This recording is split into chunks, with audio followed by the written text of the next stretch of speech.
AP హోంమంత్రిగా Vangalapudi Anitha బాధ్యతలు స్వీకరించారు. సచివాలయంలోని black 2లో దసరాలపై సంతకాలు చేసి బాధ్యతలు చేపట్టారు.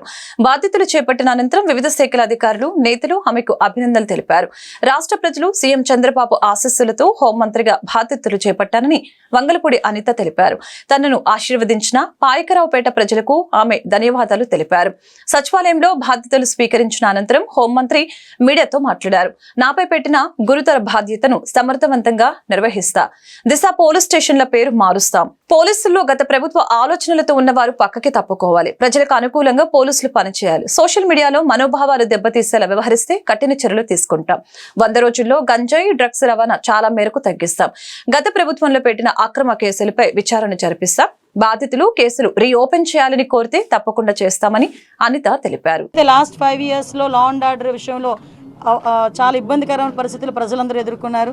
ముఖ్యంగా గంజాయి డ్రగ్స్ విషయంలోని కానీ విచ్చలవిడిగా ఉన్న గంజాయి డ్రగ్స్ నిర్మూలించడం కానీ, అదేవిధంగా అమ్మాయిల మీద జరుగుతున్న అఘాయిత్యాల మీద ఉక్కుపాదం మోపడం కానీ, రాబోయే కాలంలో లా అండ్ ఆర్డర్ విషయంలో ఎక్కడా కూడా ఎటువంటి ఇబ్బంది లేకుండా ఆంధ్రప్రదేశ్ ప్రజలందరూ కూడా సుఖ సంతోషాలతో ఉండాలని మనస్ఫూర్తిగా కోరుకుంటూ దానికి మేమందరం కూడా కృషి చేస్తాం. ఈరోజు రాజు మారాడు, సైనికులు అంటే ఇంతకు ముందులాగే మేము వ్యవహారం చేస్తాము, ఇంతకు ముందులాగే మేము బిహేవ్ చేస్తామంటే కనుక అటువంటి సిచ్యువేషన్స్లో నేను చార్జ్ తీసుకోక ముందే చెప్పాను పోలీస్ డిపార్ట్మెంట్ వాళ్ళకి.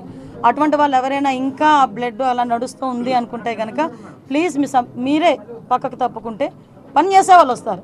నేను ఈ రోజు ఏదో చంద్రబాబు నాయుడు గారికో, పవన్ కళ్యాణ్ గారికో, ఎన్డీఏ లీడర్స్కో మాకో పనిచేయమని చెప్పట్లే. ప్రజలకు అనుగుణంగా పనిచేయండి, ప్రజా రక్షణ విషయంలో పనిచేయండి. మీరు ఏదైతే కాకి డ్రెస్ వేసుకున్నారో దానికి గౌరవంగా మీరు అందరూ పనిచేయండి అని చెప్తున్నా. దాని మీద నేను ఈ రోజుకి కూడా స్టాండ్ అయి ఉన్నాను. యాజ్ పర్ లానే వెళ్తాం, ఎక్కడ కూడా డీవియేషన్ అనేది ఉండదు. ఎవరైతే తప్పు చేశారో తప్పు చేసిన వాళ్ళకి ఎట్టి పరిస్థితుల్లోనే శిక్ష మాత్రం పడుద్ది. అందులో ఎప్పుడో మేము చాలా రోజులైపోయింది మా మీద కేసులు పెట్టేసి మేము బెయిల్స్ మీద బయటకు వచ్చేసాం అనడానికి కూడా లేదు. ఆల్రెడీ బెయిల్ మీద బయటకు వెళ్ళిపోయిన వాళ్ళని కూడా తీసుకొచ్చి మళ్ళీ కేసులు ఓపెన్ చేసే పరిస్థితులు కూడా చాలా ఉన్నాయి. వాళ్ళు అదే రకంగా ఉంటాయి కనుక. సో అలాంటి సిచ్యువేషన్స్లో ఎక్కడ కూడా లా అండ్ ఆర్డర్ విషయంలో